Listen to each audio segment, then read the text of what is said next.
বিল কিনা আপনাদের না? না, বিল কিনা আমাদের না, বিল কিনা আমাদের বলছে আপনাদের।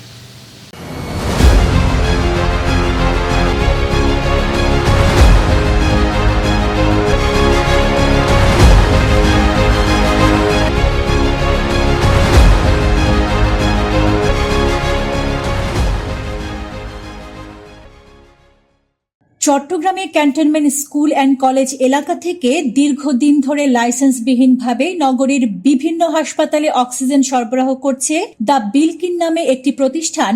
এমন অভিযোগ করেছেন আইন সহায়তা কেন্দ্র আশোক এবং মানবাধিকার ফাউন্ডেশন চট্টগ্রামের বিভাগীয় পরিচালক মোহাম্মদ মফিজুর রহমান। এখানে তাদের তো ডকুমেন্টালি অনেক কিছু নাই। আমরা যতটুকু জানলাম, এখানে ট্রেড লাইসেন্সের বিষয় আছে, ওনার একটা লাইসেন্সের বিষয় আছে, ওনার ফায়ার সার্ভিসিং এর লাইসেন্সের বিষয় আছে, তারপর ওনার আরো যেগুলা প্রশাসনিক ডকুমেন্ট যেগুলো প্রয়োজন হয়, আমি যেগুলো ব্যাখ্যা করলাম আরো, হ্যাঁ ওনারা এগুলো দেখতে পারে, কোনো সমস্যা নাই। আমি যতটুকু পাইছি এবং যতটুকু পাই নাই অতটুকু ব্যাখ্যা করলাম, এবং ওনারা বাকিটা তদন্ত সাপেক্ষে যেটা পাবে সেটা, যদি পাবে না সেটা ব্যবস্থা নেবে। এতটুকু ওষুধ প্রশাসনকে দিছি, ওদেরকেও বলছি তদন্ত করার জন্য। যেটা আমরা ওষুধ প্রশাসন থেকে যেটা লাইসেন্স নেওয়া দরকার ওইটা নাই। ফায়ার সার্ভিস চট্টগ্রামের উপসহকারী পরিচালক, ঔষধ প্রশাসন অধিদপ্তরের পরিচালক এবং বিস্ফোরক অধিদপ্তর চট্টগ্রামের পরিদর্শক বরাবর করা পৃথক অভিযোগে তিনি দাবি করেন দ্য বিলকিন নামক প্রতিষ্ঠানটির ফায়ার লাইসেন্স, বিস্ফোরক অধিদপ্তরের লাইসেন্স কিংবা ঔষধ প্রশাসন অধিদপ্তরের অনুমোদন ছাড়া কার্যক্রম পরিচালনা করছে। এছাড়া অভিযোগে তিনি আরও উল্লেখ করেন প্রতিষ্ঠানটির ব্যবহৃত ট্রেড লাইসেন্সটি প্রতিষ্ঠানটির মালিক সাদাত ইসলামের ভাইয়ের নামে, যেখানে লেখা আছে শুধুমাত্র সরবরাহকারী।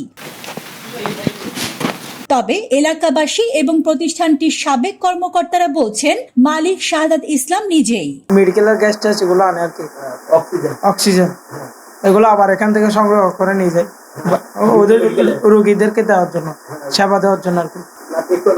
সাদাত ওনার হ্যাঁ।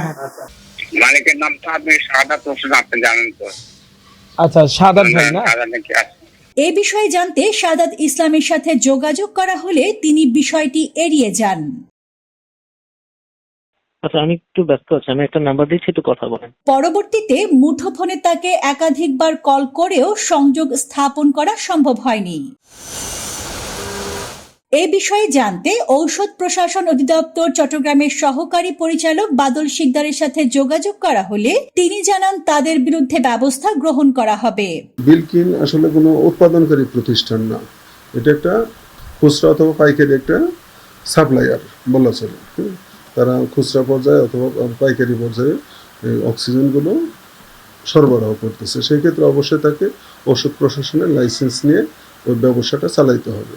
কিন্তু ল্যাব টেস্টের দায়িত্ব তাদের না। ল্যাব টেস্টে যারা ম্যানুফ্যাকচারার তারাই করবে। যেমন জিপিএইচ আছে, একেএস আছে, আমাদের চট্টগ্রামের দুইটা অনুমোদিত প্রতিষ্ঠান, তারা সব কিছু টেস্ট করে বাজারে তারা সরবরাহ করতেছে। কিন্তু বিলকিন যে কাজটা করতেছে তাদেরকে অবশ্যই আমাদের খুচরা অ্যালোপ্যাথিক লাইসেন্সের আওতায় আসতে হবে। আমাদের ক্ষেত্রে ওষুধ প্রশাসনের একটা খুচরা অ্যালোপ্যাথিক লাইসেন্স নিতে হবে। এটা মেডিকেল অ্যান্ড ডিভাইস ক্ষেত্রেও এই লাইসেন্সটা নিতে হয়, আমাদের ওষুধের ক্ষেত্রেও এই লাইসেন্সটা নিতে হয়, এবং মেডিকেল অক্সিজেন এটাও একটা ঔষধ।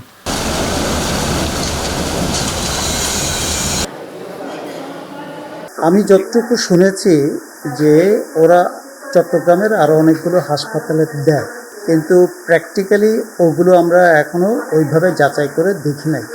আমরা এখন যেহেতু আপনাদের কাছ থেকে একটা ইনফরমেশন আমি পেলাম, এখন আমি এটার ব্যাপারে আরেকটু সাবধানতা অবলম্বন করব। না, ল্যাব টেস্ট তো আমরা করব না, ল্যাব টেস্ট ওরাই করবে, কিন্তু আমরা জানতে চাইবো যে তোমাদের এটা ল্যাব টেস্ট করা আছে কিনা। তবে গণমাধ্যম কর্মীরা প্রতিষ্ঠানটির গোডাউনের তথ্য সংগ্রহে গেলে সেখানে বাধা প্রদান করেন। পরবর্তীতে বেসরকারি টেলিভিশনে কর্মরত এক ক্যামেরা পার্সন তার নিকট আত্মীয় দাবি করে দেখা করার জন্য অনুরোধ করেন সংবাদকর্মীদের। এই যে ভাই রেকর্ড করতেছেন না? হ্যাঁ ভাই, আমরা কি নতুন নাকি? আচ্ছা, আপনি না রেকর্ড করবেন কেন? আমরা তো না বলে আমরা তো রেকর্ড করতে পারি। করেন, আমরা করতেছি, করেন। আপনাকে কেউ নিষেধ করছে? পারমিশনে রেকর্ড করবেন, আপনি রেকর্ড করতে আমরা রেখেটা আপনি করেন কি? আপনার তো রেখেটা আমরা তো না না ভাই, আমার কাজে আপনার কাজ যেরকম আমগো কাজ হতো এরকম আপনারা ঠিক আছে। রেকর্ড করবেন আমরা তো এগুলো কিছু আমরা তো আমরা আপনার- আপনি আমাদের এই সময় কি জিজ্ঞেস করছেন আপনার এই কথা জিজ্ঞেস করছেন আমি কিন্তু আমি এগুলো ব্যাপারে জানি না এগুলো আমরা কিছু বলছি আচ্ছা আচ্ছা না আপনাদের যে মালিকের নাম কি? মালিকের নাম আমরা জানি না।